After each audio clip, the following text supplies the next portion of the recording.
Annihilation of Caste with a reply to Mahatma Gandhi.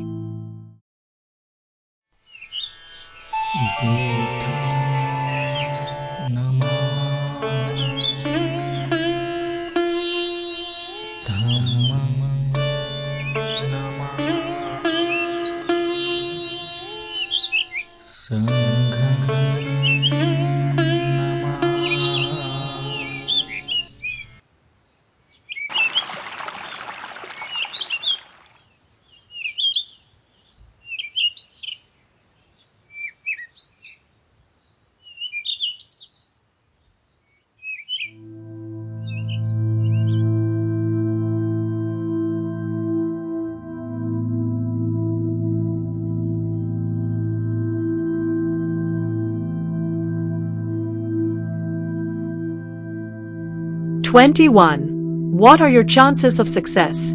Social reforms fall into different species. There is a species of reform which does not relate to the religious notion of people but is purely secular in character. There is also a species of reform which relates to the religious notions of people. Of such a species of reform, there are two varieties. In one, the reform accords with the principles of the religion and merely invites people who have departed from it to revert to them and to follow them. The second is a reform which not only touches the religious principles but is diametrically opposed to those principles and invites people to depart from and to discard their authority and to act contrary to those principles. Caste is the natural outcome of certain religious beliefs which have the sanction of the Shastras, which are believed to contain the command of divinely inspired sages who were endowed with a supernatural wisdom and whose commands, therefore, cannot be disobeyed without committing sin. The destruction of caste is a reform which falls under the third category. To ask people to give up caste is to ask them to go contrary to their fundamental religious notions. It is obvious that the first and second species of reform are easy, but the third is a stupendous task, well nigh impossible. The Hindus hold to the sacredness of the social order.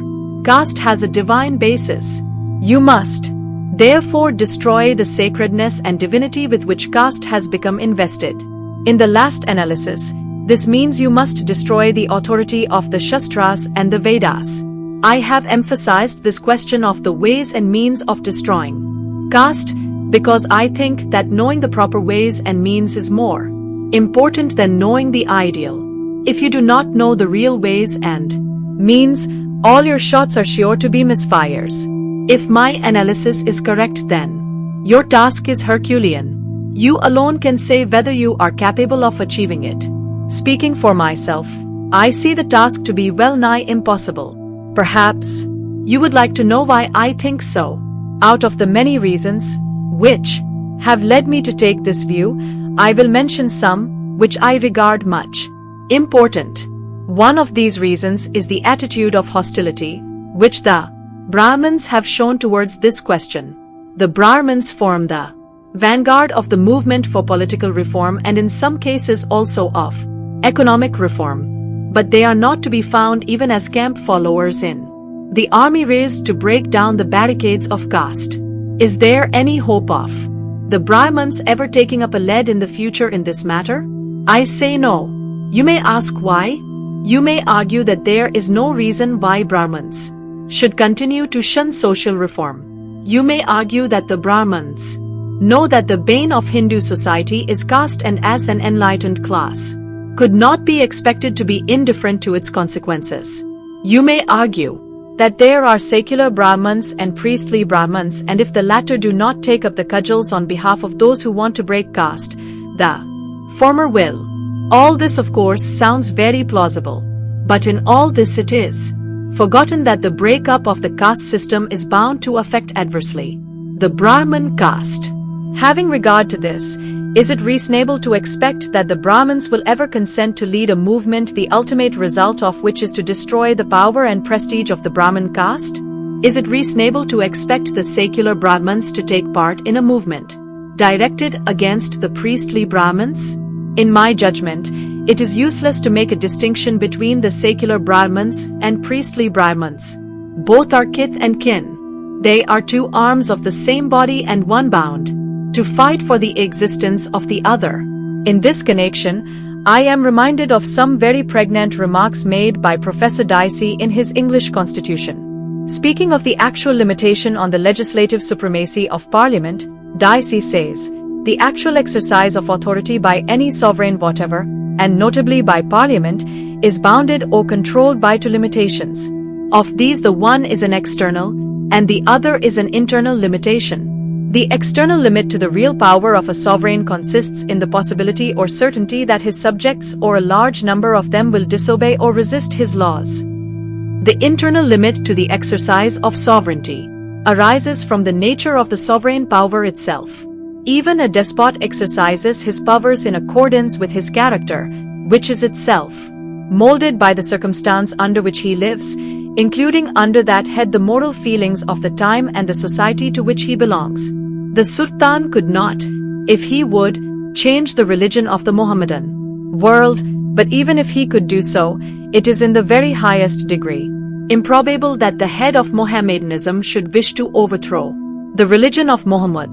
The internal check on the exercise of the Sultan's power is at least as strong as the external limitation. People sometimes ask the idle question, why the Pope does not introduce this or that reform. The true answer is that a revolutionist is not the kind of man who becomes a pope, and that a man who becomes a pope has no wish to be a revolutionist. I think these remarks apply equally to the Brahmins of India, and one can say with equal truth that if a man who becomes a pope has no wish to become a revolutionary, a man who is born a Brahmin has much less desire to become a revolutionary. Indeed, to expect a Brahmin to be a revolutionary in matters of social reform is as idle as to expect the British Parliament, as was said by Leslie Stephen, to pass an act requiring all blue-eyed babies to be murdered. Some of you will say that it is a matter of small concern whether the Brahmins come forward to lead the movement against caste or whether they do not. To take this view is, in my judgment, to ignore the part played by the intellectual class in the community. Whether you accept the theory of the great man as the maker of history or whether you do not, this much you will have to concede, that in every country the intellectual class is the most influential class, if not the governing class. The intellectual class is the class which can foresee, it is the class which can advise and give lead. In no country does the mass of the people live the life of intelligent thought and action. It is largely imitative and follows the intellectual class. There is no exaggeration in saying that the entire destiny of a country depends upon its intellectual class. If the intellectual class is honest, independent, and disinterested, it can be trusted to take the initiative and give a proper lead when a crisis arises. It is true that intellect by itself is no virtue. It is only a means, and the use of means depends upon the ends which an intellectual person pursues. An intellectual man can be a good man, but he can easily be a rogue. Similarly, an intellectual class may be a band of high-souled persons, ready to help, ready to emancipate erring humanity, or it may easily be a gang of crooks or a body of advocates of a narrow clique from which it draws its support. You may think it a pity that the intellectual class in India is simply another name for the Brahmin caste. You may regret that the two are one, that the existence of the intellectual class should be bound with one single caste, that this intellectual class should share the interest and the aspirations of that Brahmin caste, which has regarded itself the custodian of the interest of that caste, rather than of the interests of the country. All this may be very regrettable, but the fact remains that the Brahmins form the intellectual class of the Hindus. It is not only an intellectual class, but it is a class which is held in great reverence by the rest of the Hindus. The Hindus are taught that the Brahmins are Bhudevas, gods on earth, Varnanam Brahmanam Guru. The Hindus are taught that Brahmins alone can be their teachers. Manu says, if it be asked how it should be with respect to points of the dharma which have not been specially mentioned, the answer is that which Brahmins who are Shishtas propound shall doubtless have legal force. Anashugarhukatam sedati chedeta. Yam Shishta Brahmanam Briuf Saghar Syadashkita. when such an intellectual class, which holds the rest of the community in its grip, is opposed to the reform of caste, the chances of success in a movement for the breakup of the caste system appear to me very, very remote. The second reason why I say the task is impossible will be clear if you will bear in mind that the caste system has two aspects. In one of its aspects, it divides men into separate communities. In its second aspect, it places these communities in a graded order, one above the other in social status. Each caste takes its pride and its consolation in the fact that in the scale of castes it is above some other caste. As an outward mark of this gradation, there is also a gradation of social and religious rights, technically spoken of in Ashtadhikaras and Sanskaras. The higher the grade of a caste, the greater the number of these rights, and the lower the grade, the lesser their number.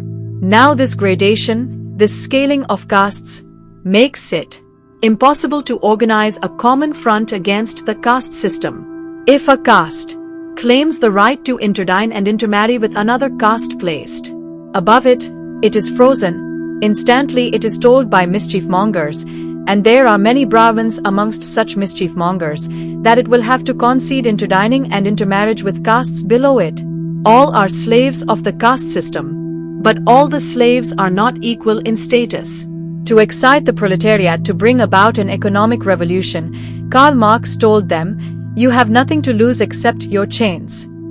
But the artful way in which the social and religious rights are distributed among the different castes, whereby some have more and some have less, makes the slogan of Karl Marx quite useless to excite the Hindus against the caste system. Castes form a graded system of sovereignties, high and low, which are jealous of their status and which know that if a general dissolution came, some of them stand to lose more of their prestige and power than others do.